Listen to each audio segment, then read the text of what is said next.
तो hey guys welcome to my new blog. केम छो दोस्तों? बधा मजामां छो दोस्तों? तो स्वागत है तमारो फरी एक नवा वीडियो में, फरी एक नवा ब्लॉग में। तो देखो वरसादनो कंईक माहौल આવી રીતના પડ્યો છે ને વરસાદ પણ પડ્યો છે। તો થોડો થોડો વરસાદ તો મિત્રો ચાલુ જ રહેશે। અહીં મકાઈનું વાવેતર કરવાનું છે પણ મકાઈનું વાવેતર કરવા નથી દેતો। બાકી 2 દિવસોમાં વરસાદ નહીં આવે તો મકાઈનું વાવેતર થઈ જશે। बाकी हमें धरू नाखेलो है, धरू तमने बताऊँ, बाकी वीडियो में कंटिन्यू रहो। बाकी चलो धरू तो गाइस समय आ गया है। देखो तमने बतावी तू जे पेलो धरू नाखेलो है, धरू नाखेलो है देखी सको छो। बाकी आ गामडानो माहौल कंईक आ रीतना अलग ज छे।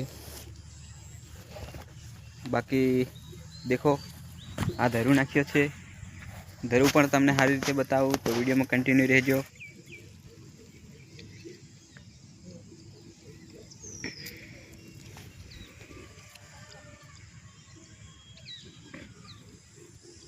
गाइस देखी सको छो आ गामडानो कंईक माहौल अलग ज लागे छे गामडू। तो गाइस तमने धरू बताव्यो, बाकी कॉमेंट करीने कहेजो। तो आ धान पछी आपणे रोपवानुं छे, धरू आपणे नाखेलो छे, पछी आपणे खेतर गेड़ीने पण एने रोपवुं पड़े छे 2 आटी। तो बस दोस्तों आजना वीडियो में आटलो ज। बाकी जय जोहार जय आदिवासी। मळशुं नवा वीडियोनी साथे, पण चेनल पर नवा होय सब्सक्राइब कर लेजो। बाकी जय जोहार जय आदिवासी।